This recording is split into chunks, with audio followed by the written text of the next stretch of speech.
So kagabi nga po ay nagulantang ang Philippine boxing community matapos magkaroon ng hindi pagkakaintindihan ng dalawang magkaalyado sa MP Promotions na sina Silver Voice TV at undefeated WBO Super Bantamweight top contender Carl James Martin. Bigla po kasing nag-post si Wonderboy sa kanyang official Facebook page kung saan pinangalanan nito si SV at tinanong kung nakatikim na daw ba ito ng sapok sa pagmumuka niya kasi hindi na daw siya natutuwa sa kakabanggit nito sa kanyang religion na Iglesia ni Cristo. Kung yung iba umano ay hindi umobra kay SV, ay ibahin daw natin siya dahil hindi niya ito idadaan sa bungangaan. At dahil dyan ay agad pong hinamon ni SV si Wonderboy at maging ang ama nito na si Coach Abel na panindigan ang sinabi nila na sapukin siya sa pagmumuka niya dahil siya daw mismo ang dadayo.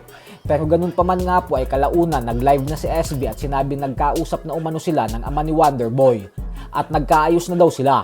Pinaliwanag naman nila ang parte nila sa isa't isa kaya nagkaintindihan na sila. Pero patungkol kay Wonderboy ay hindi pa daw ito sumasagot sa message niya kaya hindi pa malinaw kung okay na ba ito o nagagalit pa din. At dahil din po dyan kaya nabunyag ni SB nang wala sa oras ang nilulutong laban sa pagitan ni Martin at ng former world title challenger na si Alan David Picasso ng Mexico kung saan tinatarget daw itong ganapin sa bansang Saudi Arabia ngayong taon. So ibig sabihin po ay posibleng ito na ang sinasabi ni Martin na malaking laban niya na i-anunsyo niya ngayong buwan.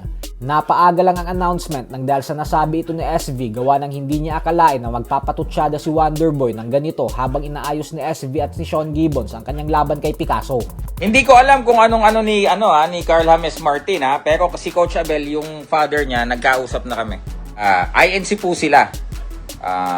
Yung mga video ko po kanina regarding INC, kung papanoorin po ninyo, well, hindi naman daw napanood ni Coach Abel. May mga nagsabi lang daw. Ganyan. Pero sabi ko kay Coach Abel, Coach, kung papanoorin mo yung video ko, sabi ko pa doon, with all due respect to INC, I will never attack or I will never destroy the reputation of the institution of Iglesia ni Cristo.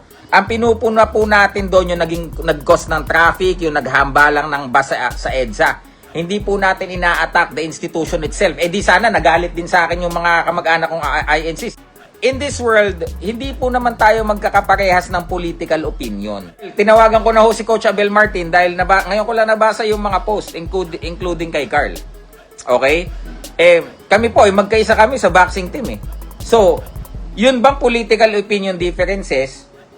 Yun na, nag-usap kami. I understand kung ano yung pinaglalaban nila. Kung kami man po ay, tawag dito, hindi sumang-ayon sa ilang naging sanhi ng nagawang rally, yun naman ang sinabi na, Sir Coach, we respect your kung ano man ang pinaglalaban nyo.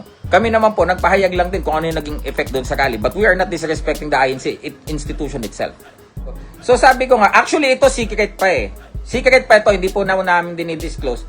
Inaayos po namin ngayon yung laban ni Carl James Martin kay Picasso sa Saudi. So, yun nga yung yun nga yung sinasabi ko, Sir Coach, actually busy kami ngayon. Ginagawa yung laban ni Carl kay Picasso sa Saudi, tapos sasabihin nyo, sasapukin mo ako dahil lang sa differences ng political opinion. Di ba? Yun naman, nagkaunawaan na. Kasi minsan, pagka highly emotional, di ba, dun po nagkakaroon ng minsan, nakakapagbitiw ng salita . Di ba?